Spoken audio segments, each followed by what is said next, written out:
Me? I'm Nora. Now my name is Athena. I'm stronger. I'm different. It looks like you're good for nothing X now.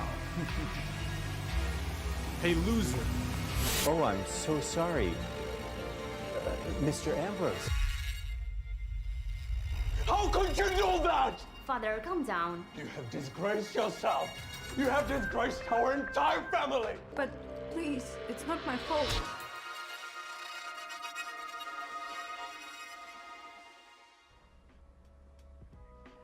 Well, that's just a glimpse into the world of audio entertainment, where entrepreneurs Rohan Nayak and Nishanth KS, alongside their tech partner Prateek Dixit, have crafted a revolution. Their brainchild, Pocket FM, isn't just another streaming service. It is a game changer. It certainly promises to be one. With blockbusters like Saving Nora and Insta Millionaire racking up nearly 2 billion views and a staggering $50 million at the box office. But here's the twist. You won't find these hits on Netflix or Prime Video. They're exclusively on Pocket FM, an Indian audio series platform that's taking the global stage by storm and is attempting to rewrite the rules of the OTT game. Now, founded in 2018, the platform has evolved into a powerhouse, boasting over 100,000 hours of audio content, over 2,000 exclusive series, and a diverse range of languages, including Spanish and German. What's more, Pocket FM's reach isn't limited to India, with over 130 million listeners worldwide, including 10 million dedicated fans in the US. The platform's annual revenue has skyrocketed from zero to over $150 million in just 2 years. And get this, 100 million of that comes from non-diaspora audiences in the US alone. Indian entrepreneurs are certainly building consumer products that don't exist anywhere else, and Pocket FM is playing the conductor of the Building from India from the World Symphony. But this success didn't come easy. Pocket FM faced its fair share of challenges, especially when it comes to monetization. Yet, with bold moves like microtransactions, unprecedented in the entertainment world, the startup has thrived, witnessing over 20 million transactions globally in 2023 alone. But the journey is just starting. With the recent $100 million funding led by Lightspeed, Pocket FM is gearing up for its next chapter, strengthening its foothold in the US market and expanding into Europe and Latin America. That's just the beginning. So what's next on the playlist for these audacious entrepreneurs? Hello and welcome to Young Turks, India's longest running show on startups and entrepreneurship. I'm Shireen Bhan, and joining me now to answer that question, Rohan Nayak, the co-founder and CEO of Pocket FM, and Nishanth KS, the co-founder and COO at Pocket FM. Rohan, Nishanth, many thanks for joining us here on Young Turks. You know, your story is really what Young Turks has been about for the last 22 years. Category creators is what we focused on, and I'm glad to see that we've introduced you here on the program. Rohan, I'm going to start by talking to you because good things do happen in the Delhi Metro. That's where the idea of Pocket FM came about. But, you know, from the inception in 2018 to where you find yourselves today, and in your own words, you've seen, what, about 10 pivots before you've actually been able to get the product market fit right. What has this journey taught you so far, Rohan? Thanks, Srini. Thanks for having me here. You know, from the Delhi Metro, when I remember talking to Nishanth about this. I was commuting from Gurgaon to Noida, and it was like a terrible 3-hour commute every day, and I was just getting bored. Like, it was like, all I had was some audiobooks and podcasts, and I was just genuinely getting bored, and I didn't know what I'll do. And then I think we started discussing, and we realized that while video has seen a lot of innovation in the entertainment space, from short video to long form video like Netflix, TikTok, audio really hasn't seen any innovation in the entertainment space. So when me and Nishanth sort of started Pocket FM, the vision was to create an audio entertainment platform, but we didn't really know what that is. It's pretty broad. What we realized was that we need to find a new category. I mean, we needed to find a new format. Any new category of entertainment needs a new format. Like, for instance, short video had innovated on a new format where you can have background music and you can lip sync on it. So we realized that let's just focus on what would work in audio entertainment. And frankly, we realized that let's think from first principles. Audio storytelling as an art form is as old as it gets, right? It's not as if it's not a new innovation really from a point of entertainment. So we felt that I think what really works when you're trying to create a new category is just first principle thinking and keep iterating. And it's very important while you're iterating to sometimes just take a step back and sort of wonder, am I in the right direction? Frankly, we started with just this is very like we did like 10 pivots, lots and lots of experiments. None of them used to work, but we never lost hope because, like as I said, the fundamental belief was that audio storytelling as an art form will work. It has to exist. So that sort of led us to audio series, which we sort of figured out. As I pointed out, that they have created the category of serialized fiction in audio, and that is what Pocket FM is hoping to take forward and amplify. But Nishanth, going back to what Rohan just said, in a world of Reels and TikTok and Netflix and Prime Video, what gave you the courage, the conviction to believe that audio will work? Yes, you've iterated. Yes, you've made 10 pivots. You've gone from user-generated content to creating more professional content and many other changes that you brought in over the course of the last 4 years of being in operation. But, I want to understand from you, where did that conviction that audio will work in a world where video seems to be everything, where did that come from? Yeah, I think so, Shireen. So it started off, I was working at like Jio7, right? So the audio use cases always exist in your lifestyle, be it commuting, the traditional ones being like, while I'm walking, while I'm commuting. But a lot of this use cases where, people would listen when their eyes are busy, ears are free. That's what an audio use case, right? We knew that in audio use cases, it's a very big opportunity. I think the conviction came in that we have a very limited catalog of content, which is either music or podcast, right? And if you bring in entertainment and couple that with a serialized format of long form storytelling, that's where I think the unlock happened. Because in audio, the exploration is not so easy, right? In short video, I can just swipe up a reel.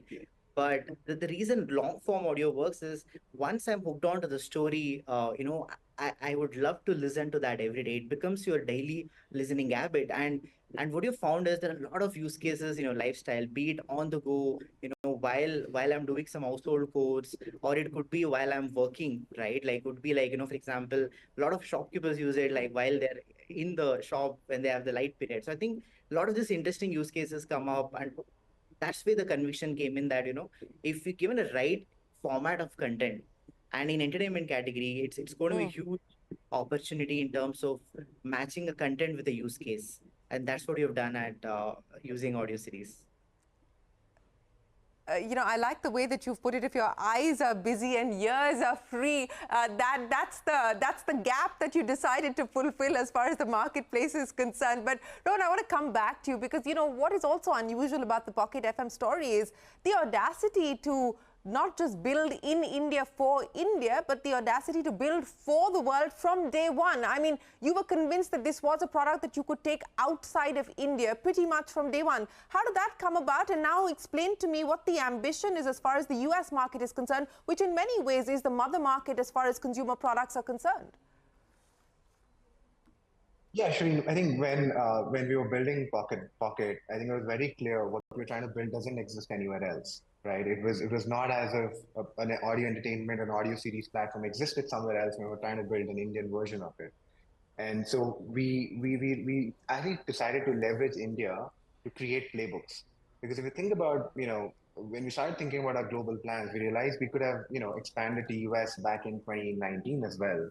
But what we realized is we don't really have a playbook for building this business. And what better market that we'll ever find to build this playbook in India, because you can build large-scale content growth and product playbooks and monetization playbooks in India at scale, right, at a fraction of the cost, frankly, and sort of then expand to other markets. So when I think 2021, end of 2021, when we realized that we're onto something special here, we had scaled 10x in monthly active users back in 2021, is when we realized that I think we have a playbook. And it's not as if what we figured out will only work in India. It'll work in US and Europe and other parts of the world. And so we said that, let's do a pilot, right? Let's do a pilot in the US. I mean, the only thing that changes in the product is the content. The content is for American audiences. And I think when we launched the pilot, we saw overwhelming response. Our engagement time in the US is 135 minutes per user per day. And we were very clear, end of 2021 that, this is going to be a global innovation. There's going to be a new category globally. And we want to be a sort of a global audio series platform. Yes, we started in India, but we can actually build for the world. What our ambitions right now are that US is doing really well. We have it's become one of the largest markets for Pocket FM, and now we're very confident that we now started launching in UK, in Germany, in Brazil, and we'll probably launch 10 more markets by end of this year in Europe.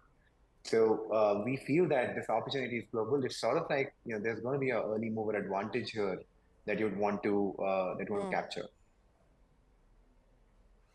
Yes, I would imagine that you certainly do want to capture on that early mover advantage. It's nice, Rohan and Nishanth, not to have to hear that we're India's answer to Instagram Reels or we're India's answer to TikTok. And, we've seen that, or Facebook or what have you.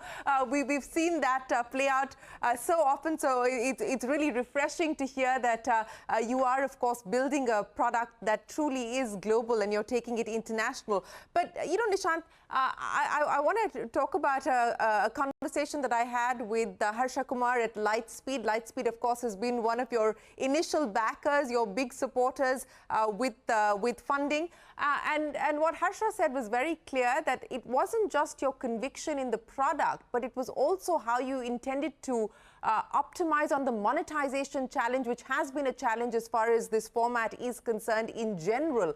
Explain to me, what you've been able to do differently in order for you to break that monetization hump that a lot of people face. Oh, I think that's right, Shireen. I think so. As Rohan mentioned, we discovered the category in 2019. It took us almost 2 years to sort of figure out the whole monetization strategy, right? So we have done a lot of experiments. We have tried subscription, traditional way of doing monthly, yearly, and everything we've tried, nothing worked. I think so. The key insights, we went back to users and did a lot of research. What we found was the the entry barrier was very high in subscription, right? So we were asking them to do like half year or annual subscription priced at 599 or 799, and that was the key factor in users not paying for the content. And in microtransactions, that entry of barrier is it's like most of the transactions are between, in India it's generally between 9 rupees to 29 rupees. In US is generally between 2 to 10, right? So it's very convenient in that sense. And another innovation on top of that is we added a freemium business model. So it's like you pay only when you need to pay. So you can listen to the Saving Nora entire story for free.